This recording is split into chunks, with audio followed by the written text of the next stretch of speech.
Welcome to the Relationship Help Show. I'm Dr. Roberta Shaler, the Relationship Help Doctor, and I'm here for you. Today we're going to talk about ways to stop tolerating abuse.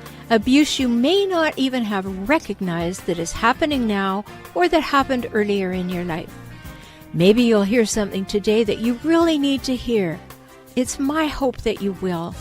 You're not alone. It's not your fault. You are not to blame. And I'll help you use that redirected energy to recover and to rediscover you, your values, your dreams, your desires, and then realize them in healthy ways and in healthy relationships at home and at work. I'm so glad you're here.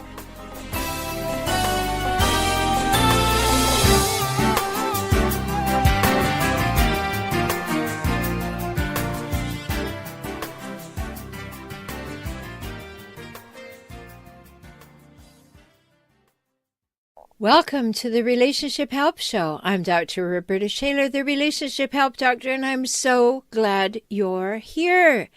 Changing the format a little today, going to broaden my scope. I'm going to talk more about couples and about you as an individual with your relationship with yourself and about those difficult, toxic people.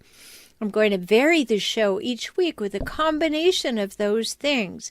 So yes, you'll still get all that you need to know about how to have conversations that are difficult, even courageous, with difficult people and in difficult situations, but also how to enrich and create more emotional intimacy in your primary relationship and how to have a better relationship with yourself. So really important to stay tuned.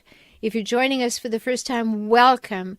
And if you've been listening for a long time, I'm so glad you do and that you find value here. Please share this with your friends. Tell them to sign up on Facebook.com/Relationship Help Show.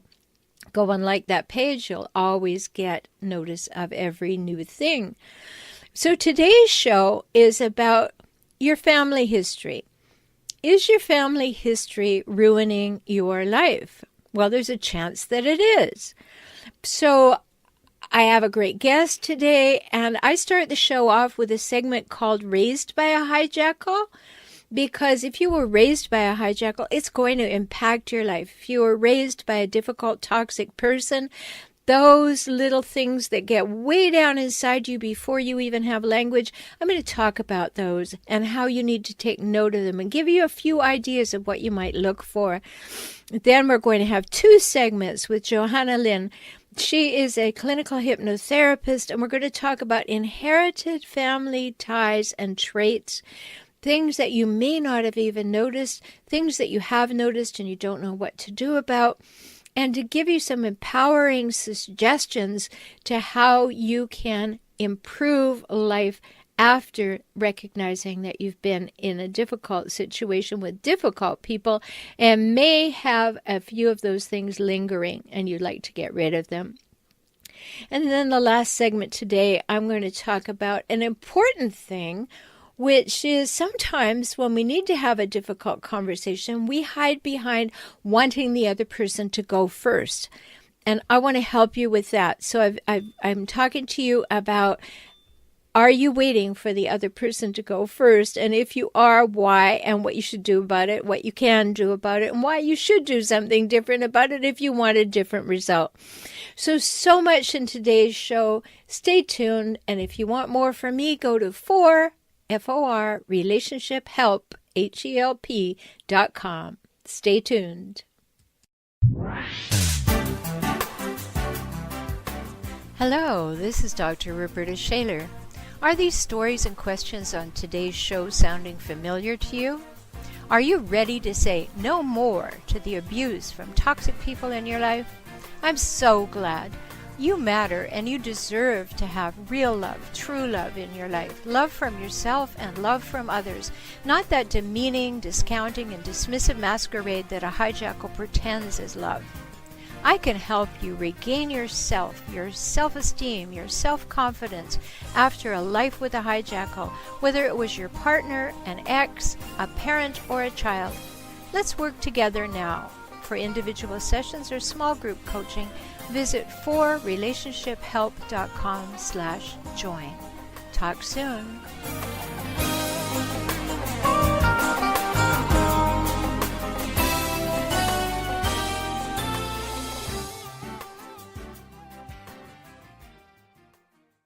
Hello, this is Dr. Roberta Shaler, the Relationship Help Doctor, back again with you.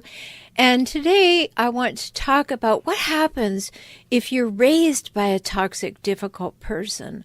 What are some of the things that you might look at within yourself and the way your life is going, the way your relationships are going, the way you feel about yourself, the way you expand or contract in the world that might have its basis in being raised by a difficult, toxic parent?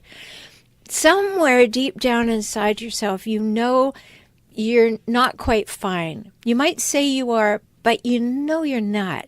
And maybe you can't even put your finger on how you know you're not. So I just wanted to offer some things today that might help you understand that deep down in there are some beliefs. I'm going to talk about 5 of them that you might just examine and see if they're true for you. Maybe give you a little insight that would help. Because it'll help you understand what a horrible gift your hijackal parent gave you. And you know, hijackals are those people who hijack relationships for their own purposes, and then they scavenge them for power, status, and control, and a lot of parents fall into that category. So these might be good for you to work through and replace because they're mistaken beliefs about yourself. They were about the hijackal, not about you. And you know, your brain grows until you're in your mid-20s. It's true. But by then, you're on a path, and you may not even take time to examine what has happened to you. You think it's just what I do, it's just where I'm going and with whom, and you don't really recognize the impact of all that happened from the time your brain started developing. And that's huge, particularly what happened to us in the first 2-3 years of life. So think about this. What was going on in your house before you even had language? Who was there? Were they happy you were? Were they annoyed by your presence? You were there, a baby, experiencing life by putting everything in your mouth, exploring everything you could touch, and trying to make those giants whom you needed to keep you alive interested and happy. You smiled and you laughed and you made encouraging noises trying to attract them. That didn't work. So you cried and they responded. But how did they respond? Were they loving? Did they come in time? Were they happy? Were they warm? Were they concerned about you? Or did they give you a feeling that you were a nuisance, you were wasting their time, that you should not take up space? And that all makes a big difference in how you feel about yourself now. Of course, if you've already recognized the need to get help and change this, you're recognizing all this with a big sigh of relief, and good for you. But if it's unrecognized, it can ruin your life and ruin your relationships and keep you feeling inadequate and definitely undermine and sabotage your success. So I just want to talk about 5 deep, dark, underlying truths that you need to look at. They're awful gifts you unwittingly and definitely unwillingly received from a difficult parent, a hijackal parent, or a primary caretaker. So one of those is that deep, deep down, you may not even want to admit that you don't believe anybody can really love you. Even when they say they do and they cross rings of fire for you, you're still a little suspect. That's because a hijackal parent left you feeling unlovable, never good enough, and somewhat broken down. And oh yeah, you may have a tough exterior that makes other people think that you walk on water, but inside, deep down, you know that no one will ever really love you. So it keeps you from ever having the emotional intimacy that you so long for. You really want it. So another deep, dark truth. you don't really trust anyone. You want to, you really do, and so you seem to. But there's always this nagging question in the back of your mind. Am I making a mistake? Am I wrong? Even though they seem to be telling me the truth and their behavior seems to follow, I'm not so sure. So you'll also enter into a relationship and want to trust with all your heart. And you do, until the very first moment that there's a glimmer of a question, where is she or he? Did she or he lie to me? Has he or she always lied to me? Am I a fool? I always knew she or he couldn't be trusted. Those things run through your head, right? You don't want to be wrong. You want to be wise. So you're always wary, and that makes it very difficult to actually trust someone. So another deep, dark truth is you may have trouble with intimacy, real intimacy, the kind that makes you feel close and relaxed and cherished and known and appreciated and loved and accepted. And it goes along with your inability and unwillingness to trust another person fully. It's your kind of vigilant wariness. And children of a hijackal parent learn early on that they have to be vigilant, maybe even hypervigilant. That's because the hijackal parent seems unpredictable. Are you going to get the smiling one who thought you walked on water? Or today are you going to get the harsh one who thinks you're a nuisance? And you learned that it depended on the hour, so you became very good at people-pleasing. And over the years, you turned yourself into both a pretzel and a doormat. In fact, you may still be doing that in your current relationships. Because when you have a hijackal parent, you're trained to do that in order to survive. Intimacy requires the ability to trust, and that's hard for you. So another deep, dark truth. You seldom feel safe in the world with other people, even with yourself. And obviously this goes along with the lack of trust, but it extends to your whole world. If you were like me, you were abused at home, and that happened in the night, all in secret, and it produced opposing feelings simultaneously. You're scared, and you think the person is supposed to love you. How can you be safe? You tend to live with one eye scanning the world for predators, while the other is trying to enjoy the person or the world in front of you. And these feelings can be deep, deep down underground. You may not even realize that they're still down there running the programs of your life. And that's why you need to love yourself enough to get some good help from someone like myself who understands this stuff. I have clients all over the world through the magic of video conferencing. And these feelings, they can keep you from ever experiencing real love. Even the honest, real love and affection from your friends. That's a shame. So the last one I want to talk to you about is this deep, dark truth that may be impacting your life is you're starved for approval. Approval that you can really believe and accept. Because a hijackal parent is in competition with you. And because that's true, that parent will withhold approval from you. Yes, they sometimes give it, but they manage to take it away immediately. It sounds like, you did a great job with that. I wish you could do that with everything, but I know that's hoping too much. Does that sound familiar? So withholding approval is a hijackal tactic. And if the parent approved of you, you'd have an edge. It would somehow make you an equal with the parent, and no hijackal parent wants that. My mother used to say that she couldn't say anything good about me or I would get a swelled head. What a perfect hijackal parent remark. She justified her unwillingness to approve of me immediately. Oh, and her friends bought it too. So you're constantly invalidated by a hijackal parent. Often the other parent is silent or agrees to keep the peace. Now you got a double whammy. That makes it very difficult for you to ever believe a compliment deep down, or to ever believe that wonderful, loving, healthy, approving person, free of hijackal games, actually loves you. So many of my clients have confessed that they actually looked for somewhat nasty people, there whom they believed they deserved, and it's not true. So I hope what we're saying today, I hope it makes some sense to help you make sense of those deep down feelings, because those deep down feelings are the ones that are undermining your self-esteem, your self-confidence, your self-concept, and those will also be the same feelings that will damage your relationships, your relationship with yourself, your relationship with other people.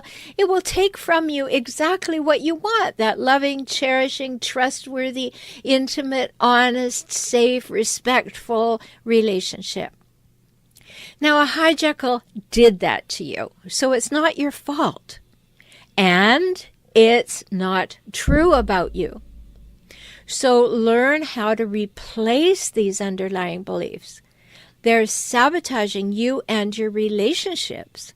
So I hope this helps you, because you need to do the work to be free to live an authentic, empowered life now.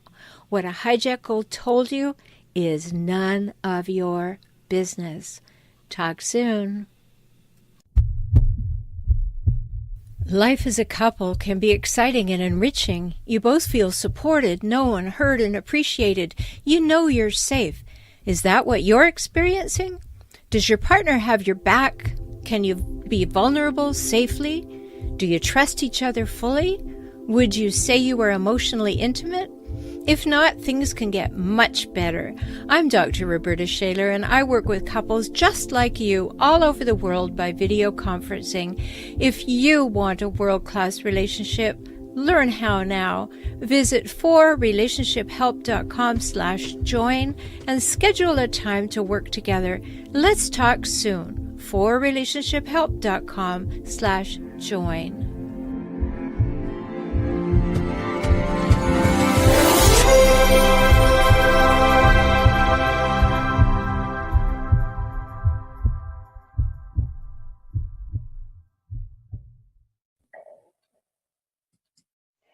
Hello, and welcome to this segment of the Relationship Help Show.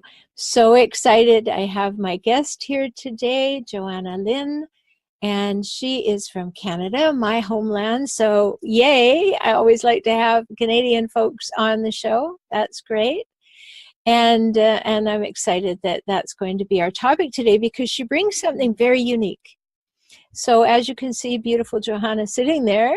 Do you say Johanna or Johanna? It's Johanna. Johanna. Oh, okay, lovely. As you see her, let me just tell you a little bit about her, because she has something very, very unique in the way that she approaches things. And she's fascinated by what parents share with their children, the invisible stuff that's passed along in the DNA. And the one thing that we all have in common is that we come from a family. There's none of us who didn't come from a family, even if that's a single parent family. So we've been influenced far more than we know by that, including in our DNA, but also in everything that happened to us. And Johanna offers a powerful way for us to see where the root of the challenges are, and then helps people to figure them out. And you use the term inherited family trauma. So let's just start, Johanna, welcoming you to the program. I'm so excited that you're here. Well, thank you. It's great to be here. Yeah, it's good to talk about something different. Of course, we're talking about living with toxic and difficult people all the time here on the Relationship Help Show, but we really do have to look at inherited family trauma. And I use that phrase actually, but I'm delighted that you use it as the focus of your work. So what do you do when a high conflict couple comes to you and says, help? The first thing I do is I want to take a little bit of family history from both sides so that we can make sense of what is pretty much dysfunctional, of where it feels familiar, why it feels right or common in the body to feel disrespected, to be spoken to poorly, whatever the need and want kind of ratio, that push-pull between a couple can be that are immersed in high conflict.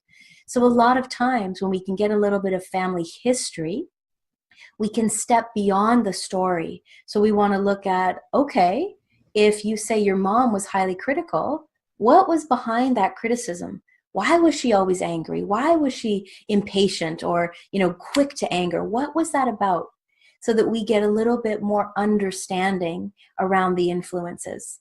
Because in my years of experience working with couples, our partner shows up exactly as we need them to show us what's unhealed in us. So if we've got that highly critical spouse, it often routes us back to how we remember in our body, likely we were brought up by a highly critical parent. Mm-hmm. And, Johanna, that's what I call finding yourself comfortably uncomfortable. Perfect. That we Yes. get to that place where, okay, I don't like it much, but it feels so familiar that I don't expect anything different. And when I don't expect anything different, of course, I don't ask for anything different. And I don't allow myself to be assertive and say, let's do something different. Exactly. So we recede into our story and our victim or our poor me or our why is this always happening to me? And I don't want to make that sound like you've got a huge problem, but you just retreat into that very familiar place. And that's what I hear you talking about. And when people are with hijackals, those chronically and relentlessly difficult people, toxic people, it becomes even worse because a hijackal will target a person who has that in their family that says, you will put up with this, you will turn yourself into a pretzel and make yourself into a doormat to make me happy. So when you're looking at these new clients and you're looking into their family history, are you looking for those patterns where somebody is used to allowing themselves to be treated poorly, allowing themselves to feel less than? What are you looking for? So I look at it from a slightly different perspective in that we as children, we look up to our parents. Of course, that's our first love. And let's say we had a really sad mom who wasn't very available to us, or we had a dad who was always at work, and when he did come home, there was no more energy or attention for us. And so often, if we end up in a relationship with someone who's very high conflict, we've been used to looking up towards the parent with this kind of inner question of, who do you need me to be so that you'll love me? Yeah. Oh, you want me to hive off this whole arm? Okay, there you go, take it. Just give me a little bit of that attention. So our whole nervous system has been attuned to, even if it's just a little crumb of what I need, I'm going to let that be enough. And so a lot of the times these two people, they meet at, let's say, a party, and they come together like magnets. It's almost as if a higher part of them knows, okay, we get to work through these unresolved pieces that are sitting inside of us. Mm-hmm. Now, one of the things from my work that I'll just put into this conversation is that, it's so complex. It's so complicated. It is it's simply not simple. Because if I have had that attraction, and there are those needs, and there are subconscious things happening, and abuse that's been normalized for one person, and a hijackal comes in, a person who has pathological things going on with them, they see their moment. But when they come into your practice, it may be different for you. You're saying you have a different approach. That what do you do when they come in and you say to them, tell me your history, and they give it out, but they don't take any responsibility for the fact that they have this deeply critical or neglectful or abusive situation that they came from, and entertain the notion that it could have something to do with the problem in the relationship? It's a very powerful question, because we have to look at the reality that there are many people who just do not want to look at the roots of why they do what they do. Some of the most painful, habits can come from that place. Yes. And so a lot of the times that where I find, even if I'm working with half of the couple, maybe only the wife will come. And the powerful approach is for her to recognize, okay, that's why this feels so familiar. What is it that I need to integrate and understand within myself so that this feels less and less familiar? This feels less and less where I want to be. How do I heal those parts of myself if I'm a puzzle piece that fits in with that? Because Beautiful. we can't force our partner to, look at this or, read this book or attend this therapy session with me. We've got to take full responsibility for our own part inside of it and recognize maybe the spouse who is highly critical, who is high conflict, doesn't want to look at this. My experience with clients that are that way, anger and sadness, they're very much two faces of the same coin. And so there might not be that access to go into vulnerability, to quote unquote look under what's been stuffed in the body, where it just feels easier to be rageful, to be impatient, even if it costs them their relationship, their family. Because in their inner imprint, I call it the family imprint, love equals being let down. Love equals this push-pull of being on a roller coaster ride where some days we're connecting, some days we're at each other's throats. And if it wasn't that way, it just wouldn't be love. Mm-hmm. And so there's a real readiness that's got to be there for the client, as I'm sure you find in your practice as well. Yes, absolutely. And, I have come to realize over the years that I've been doing this, Johanna, that there are three kinds of hijackals. They're what I call black hat hijackals, gray hat hijackals, and white hat hijackals. There are people, the black hat hijackals have the DNA markers, they have the brain chemical wash, and they have the abusive background. Yeah. And they only know one way and they're sticking with it. And it's just the way they're going to be, and they have no interest in recognizing that or changing. Yeah. And the gray hat hijackals are people who have a little awareness of how they are and what works out in the world. And so they tend to only show their hijackal tendencies from their background, and they may or may not have the other two factors when they're under extreme stress. And so they can manage some of it. And then there are the white hat hijackals. These are the people who are fairly unhappy. They recognize they can't sustain relationships, that they keep hurting people, and they don't want to, but they're kind of like a one-trick pony. They only know one way to be in the world. They only know one way to respond, and that is to take control over something before it takes control over me. And I have that, as you were saying, that deep well of sadness versus rage, the two parts of the same coin, that the rage is so much easier to express than the sadness. And so then they have to, and they're often willing to, and they're a small percentage of these people, but they say, help me. I mean, they cry real tears.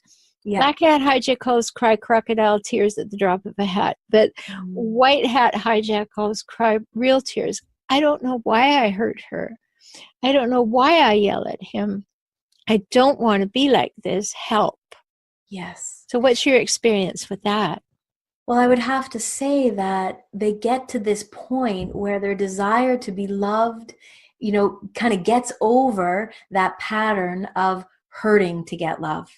And so there's this, I've gone through 2, 3, 4 relationships where the pattern is just too familiar. And oh no, I'm the common denominator. And so until we've hit up against that proverbial wall enough times, am I actually willing, that courageousness to go inside and to really look at what that's all about? So I'd have to agree with you. I do see those distinctions that you've outlined, and that kind of points to their readiness to do the inner work, to be able to show up differently, whether or not the separation remains and we're just talking about co-parenting in a more healthy way, or if there aren't children involved, perhaps the next relationship has a much more healthy tone. Mm-hmm. And I think that's so true for people.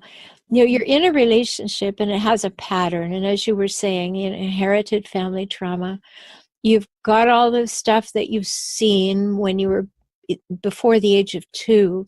You've taken in so much into your little being without language. all through your senses. You've got a sense of who you are, whether you're important, whether you're loved, whether you're valued, whether you're validated, whether you're wanted. And then you're watching the play out among the parents and the family dynamics, and you're getting a sense of how you fit. And then maybe you got marginalized. Maybe the only way that you could ever do anything at all was to disappear into the walls and then come out fighting, or that you went into a rageful stage where you stayed a 3-year-old having tantrums every time you didn't get your own way, and you're still doing that at 36, you know? Yeah. And these things have a way of just, maybe they look a little different, but it's the same thing. And for most hijackals, particularly black hat hijackals, we know that they're stopped at an emotional space of, no more than 10 or 11 years old. Yeah. And there's Because of all this trauma. exactly a lot of pain that kind of keeps it stuffed. And I think what's important to add there is that it is a sort of new understanding of science in epigenetics, this Right. concept of, it might not even be our own trauma, our own experience that has us replay these patterns. You could think of it that we're all a little bit like a computer, and we're born sharing an operating system with our parents and our grandparents. We're kind of running those same programs. And so for those people that are really stuck in replicating that pain, those are often the first places that I'll look. Did your father commit a crime and he didn't have, what's the word I'm looking for? Didn't, go to jail, or it wasn't balanced? Did your father or did your grandfather go away to war? And there's all kinds of guilt stuck in at the soul level that then carries down to subsequent generations. So that can be sometimes some light that is shed on these really stuck, harsh patterns. Mm-hmm. And I love that, what you said, because it's very important for us to realize there could be unresolved things in the family system that have kind of spread to us, the little DNA contagion, if you will. That's a good way to say it. And they're not even ours, but we feel them and we operate from them. And that's important. I know I come from, my father's family was an entire layer of hijackals. There was not one of them that was not a hijackal. And my father was an extreme passive aggressive, and that was his response to it. So when you've had a family systems issue or an inherited family trauma, as you say, we get to choose our response to it consciously or unconsciously. Mm-hmm. So I would imagine that with your work as a clinical hypnotherapist, that dealing with the subconscious and unconscious patterns plays a big part. Am I right? It really does. I think we can't have one without the other. I'm very much a full picture thinker. And our inner images, they really run our lives. And so what I mean by that is, if we hold the inner image that, gosh, no matter what I could do for my mom, it was never enough, or, no matter what mood my dad was in, he would always be insensitive or critical to me. So if that's the inner image, it's as if we go out into the world and life shows us those same themes over and over again. Right. And that's something we really want to talk about. So we're going to take a break and come back with Johanna Lynn. You can learn more about her at Johanna Lynn. And now I'm saying it with an H because I want you to spell it with an H. Johannalynn.ca. Because remember, she's Canadian. So JohannaLynn.ca. You can find that. She has a free book there for you. That'd be good to yourself, a free gift. And you will explore that and learn more about her. And we'll be back after the break to talk about things.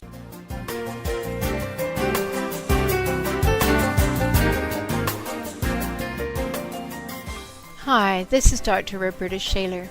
Handling hijackals is exhausting. It's never ending. An endless cycle of crazy making, alienation, and constant drama. And cycles are difficult to step out of. I know because I've been there too. And that's why I reach out to you to offer the insight, skills, and strategies you need to heal. My small group programs, Handling Hijackals and Hijackal Recovery and Rediscovery, will shortcut your journey to healing, to save your sanity, and to stopping the crazy making. Visit forrelationshiphelp.com/join now, and let's talk soon.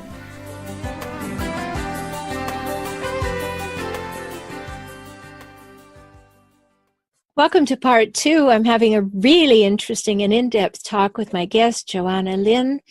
And we were talking in the first part about inherited family trauma and how that plays out. We ended part 1 by talking about the subconscious, the unconscious pieces that were playing out and how to bring them to awareness. And Johanna is a clinical hypnotherapist, so let's continue talking about that. So somebody comes to you and they're saying, I hurt, my relationship is going sideways, I don't know what to do.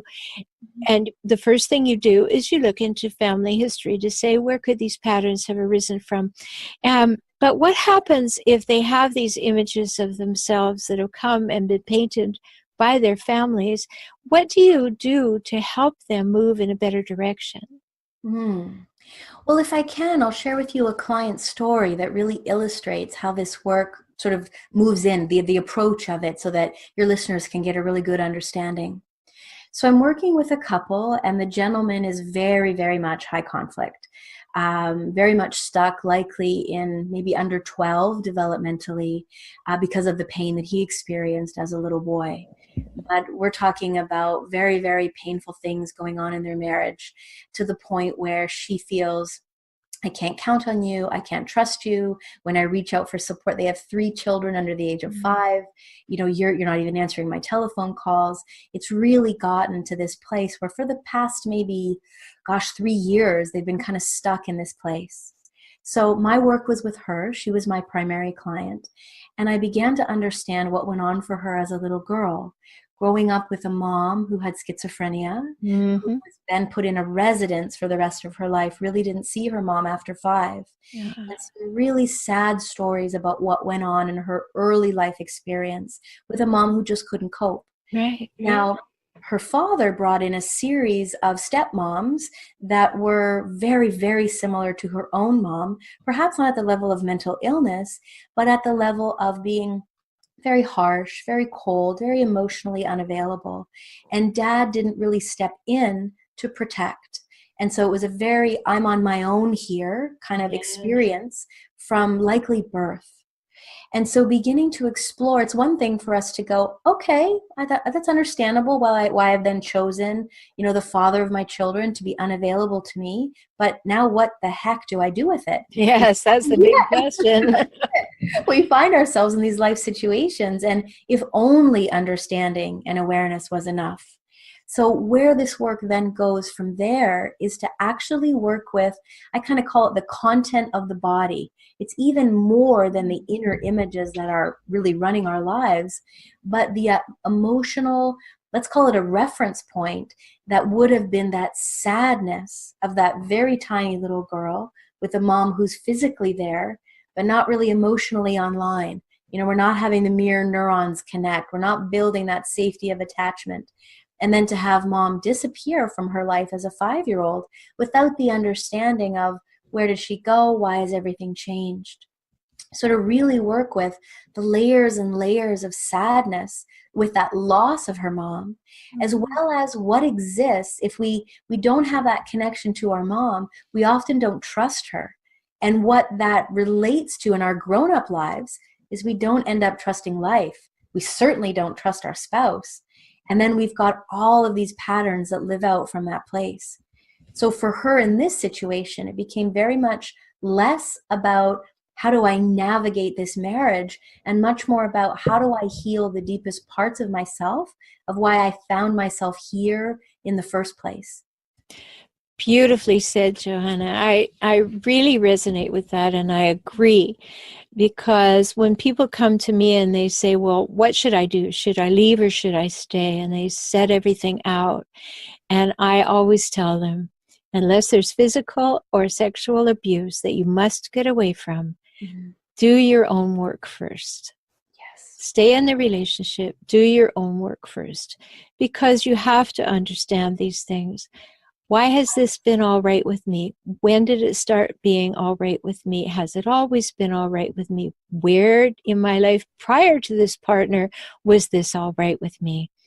And where did I learn these patterns? So when a person figures that out, male or female, because there are equal numbers of male and female hijackals, so equal number of partners, they start looking at that. It's not about blame. It's not about blaming yourself. It's saying, this was given to me in the early years of my life. And there's not, you turn 14 and go back and say, let me look at my life up to now and see what I've been given. You just keep moving forward because you're in a developmental stage for a long, long time. And then by the time your brain is fully formed at 25, you're in the throes of dating, marrying, raising a family, creating a career, acquiring things that allow you to think of success. And many 25-year-olds are not going to go back and say, hey, maybe I've got some things I need to look at in my past. But it's very important for every single person to do their own work. And it's not that every single person is dysfunctional. It's that we need to say, am I free of things that were inherited? I've written a lot of books, Johanna, and I talk about things that are inherited, adapted, and adopted. And when you have those things that you don't look at, then you're kind of on autopilot running from somebody else's program. And so I hear you talking about the same thing in different languages, having someone come in and say, all right, where did this become familiar? That's it. Yeah, and creating a safe place to do that. So go ahead. What were you going to say? I was just going to say, I love what you've shared there, because I often really, myself included, but guide my clients to look at relationship as a path, this path to personal inquiry, that even the places where our partner triggers us, as you say, if there is an active abuse going on, to begin to look at, oh, okay, thank you for showing me this is still a live wire. This kind of shows me where I need to fine tune and really gain more understanding about myself. Instead of thinking, if I just could get away from this, we'd all be ideal partners, up on a mountaintop meditating away. But we learn so much more about ourselves inside relationship. Yes. And it is. A relationship is the best school ever if we treat it that way. Yes. But if we're all about blame, one of the reasons that I created the term hijackals is because first of all, people are not able to diagnose another human being unless they have the credentials to do so and the background. But people go rushing off to Google and they say, my partner does this. And Google says, well, read this about narcissism. And then the partner says, oh, well, my partner has a problem. They're a narcissist. And they exclude themselves from the relationship dynamic by now saying, oh, that's what's going on. And I wanted a non-clinical term to talk about the traits, patterns, and cycles that these people have so that I could say, how am I interacting with this? How was this familiar enough to me to be comfortable? And people don't realize it was familiar to them because a hijackal is a chameleon. And they're going to be any color you want them to be, your favorite color when you first meet them. But slowly they're going to show you their true colors. And so we can be easily fooled when we have a background of pain because the person seems so perfect. Yes. They're all we ever wanted. It's like they can read our soul. They understand us. They give us everything. But we have to understand that the hijackal has their needs too, and their need is to have control over you and so have power over you. So in order to get that control so that they feel that their life can work, and they're very damaged too, right? Everybody's hurting here. And so they just want to get it over with. Let me put on this show of having empathy and being this good person until I get you, and that's why they say, oh, I just know I love you. I know we don't know each other, but I love you. I'm going to marry you. And they get into this big rush to move in, get married, have a baby, do something that allows the gotcha to happen. Like, now we're bonded, and now I know that you're going to stick in and do your very best to make me happy, and I'm going to go off and do what makes me happy. And so we don't get that place where the relationship becomes the learning space that you're talking about. So what can you do to encourage people, even if you're just working with one partner, to make that a learning space when they're fearful of that place? That's a profound question.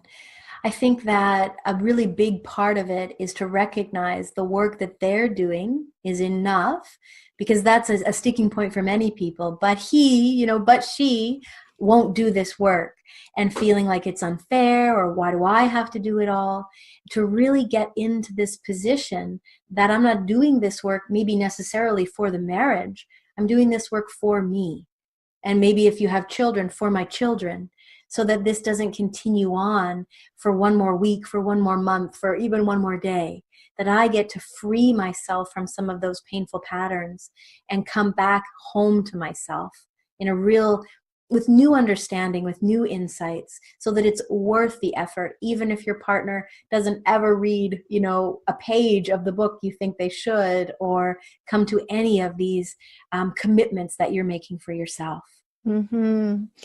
And so again, we're back to that place of do your own work, come to understand it, understand what part you played in the attraction process, or in the allowing process, or in the not setting boundaries process. And yes, we need to have compassion for ourselves and for other people, but we also need to strengthen ourselves so that we are not enabling or condoning behaviors that are hurtful. And hurtful to ourselves, hurtful to the other partner, whether or not they feel hurt, but hurtful to the modeling that we're doing for our children. Absolutely. Sometimes that's what puts the light bulb on, that would I want my daughter to be in this very situation? And usually it's unequivocally no. And yet if we're modeling this, we can know there's a very high probability that's going to happen. Mm-hmm. So how do we take that step back to really look at, okay, wow, I don't have this kind of resilient boundary with my own spouse, it's his own person I'm sharing this life with. Yeah. Where didn't I have a boundary with one of my parents? Where did I feel unheard or walked over? And that's usually we have to go back to the origin, right back to the source of where it happened, to create the resolution we're looking for in the here and now. Absolutely.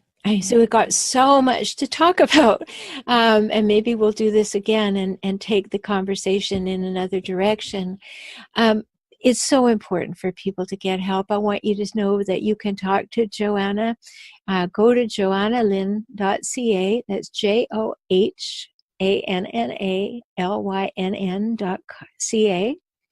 Find her there, look at her work, enjoy that. I'm sure you've enjoyed her as much as I have today. Thank you so much for being with me, Johanna. Oh, well, thanks for having me as your guest. I love your show, and I'm behind all the empowering work you're doing in the world. Thank you so much. And I love what you had to say, and I look forward to doing it again. So this is part 2 of the interview with Johanna Lynn. Remember, you can learn so much more about her by going to johannalynn.ca. Don't forget the H in Johanna. And you know that you can always find my work at For Relationship Help, or the YouTube channel For Relationship Help. We'll be right back with the next segment of the Relationship Help Show. Stay tuned. We're going to be talking with you very soon.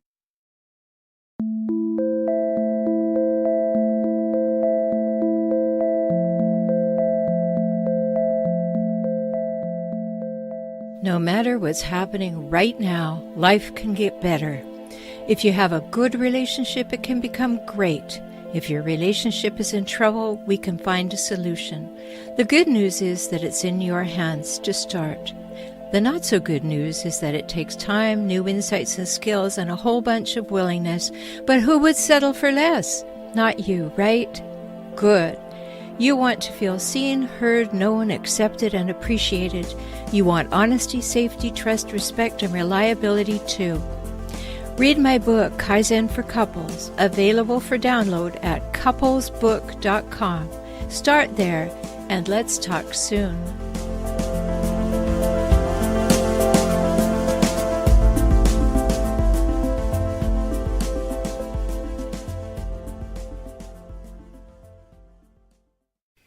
Hello, this is Dr. Roberta Shaler, the Relationship Help Doctor, and I've been thinking about the fact that many times it seems people put off difficult conversations, and they're really hoping that the person they're having problems with will go first. So I wanted to address that today because are you waiting for someone else to go first? So many times when we have relationship problems, we have a habit of waiting for the other person to go first, to speak first, to make the first move, to bring up the topic. And you know what? That puts the other person in charge. Is that what you really want to do? I don't think so. I work with people in conflict, both at home and at work, and I see this all the time. The hue and cry is, if only he or she would do or say or whatever. So is that other he or she or they really the one in control? The one who alone can change the circumstance, condition, or the situation? Is he or she or they in charge of your relationship? I don't think so. I hope not. But it's sure convenient to keep that in that compartment. Then you don't have to do anything. It's a vicious circle.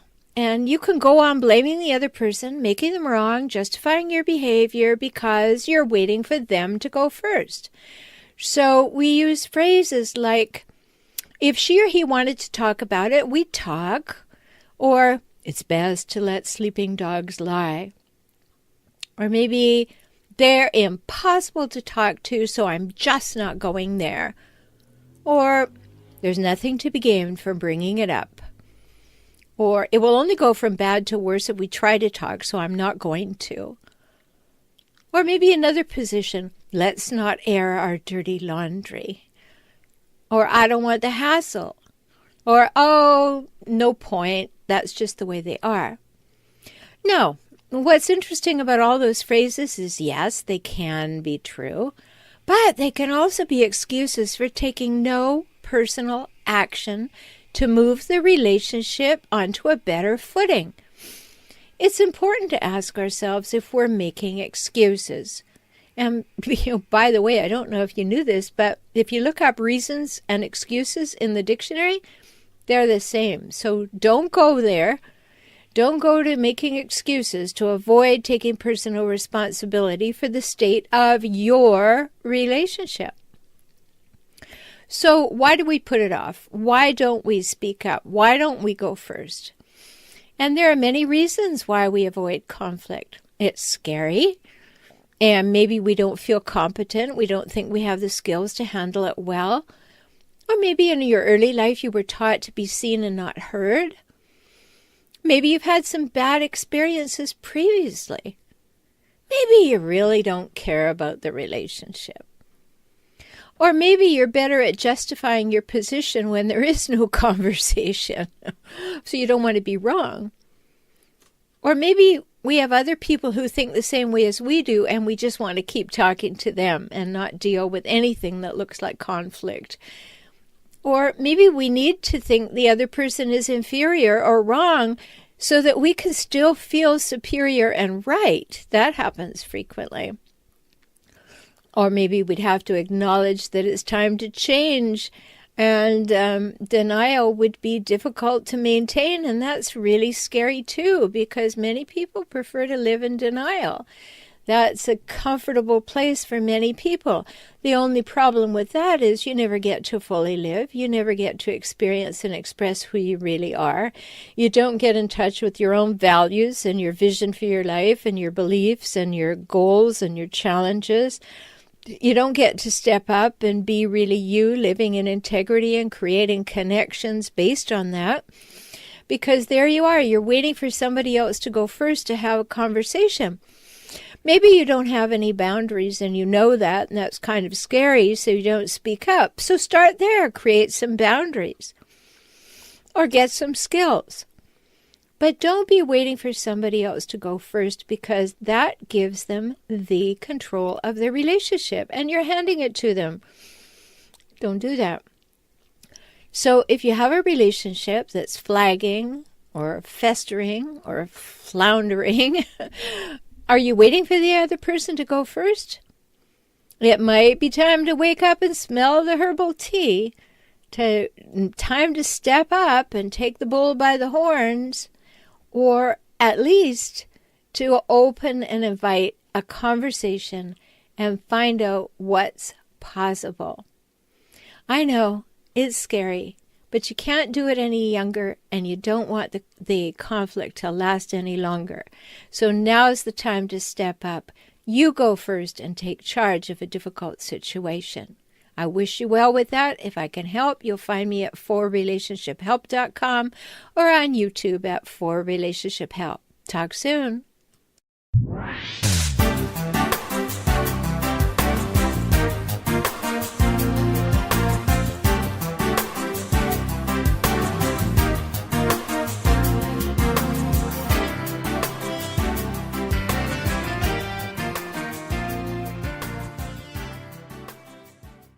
Thanks for being with me today on the Relationship Help Show.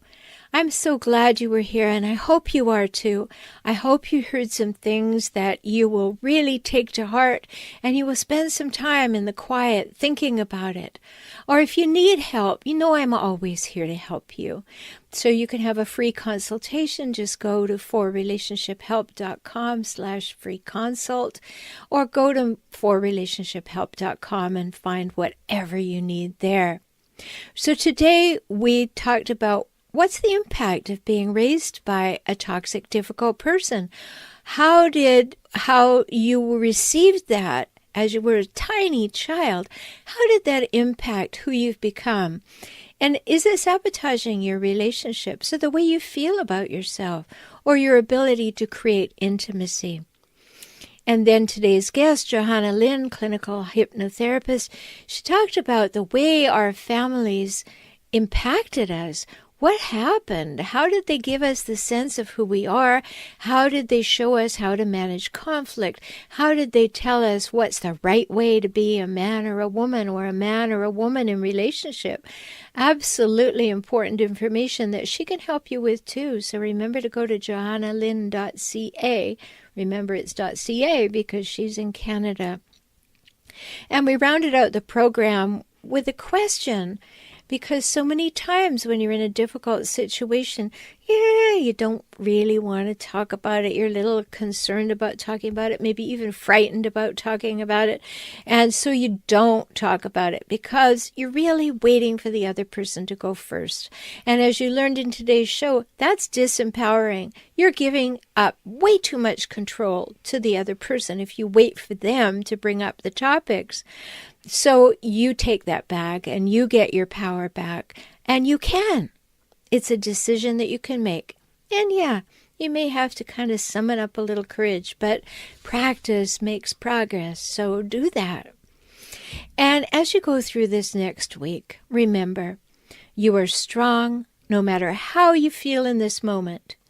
You are capable and can overcome obstacles even when you feel like quitting. You are worthwhile and deserve to be loved and in healthy, supportive relationships. And I know you will never allow yourself to be abused in any way. So make this promise to yourself today. I will never say anything about myself that I do not want to be true. Got it? I will never say anything about myself that I do not want to be true. Because you matter. I hope you know that. Talk soon.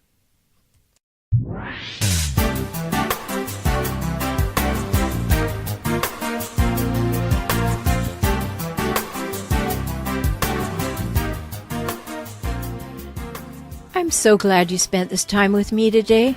I hope you heard something that touched your heart. You can have the life and relationships that you most want, and that begins within you now, today. I'm always here for you. Life can get better, and you heard that from me, the Relationship Help Doctor, Roberta Shaler. I work with clients throughout the world through video conferencing. We can talk. Learn more at forrelationshiphelp.com. Visit youtube.com/forrelationshiphelp. And if you want to listen to the show's archives, visit relationshiphelpshow.com. Join me for next week's show. I'll see you then. Talk soon.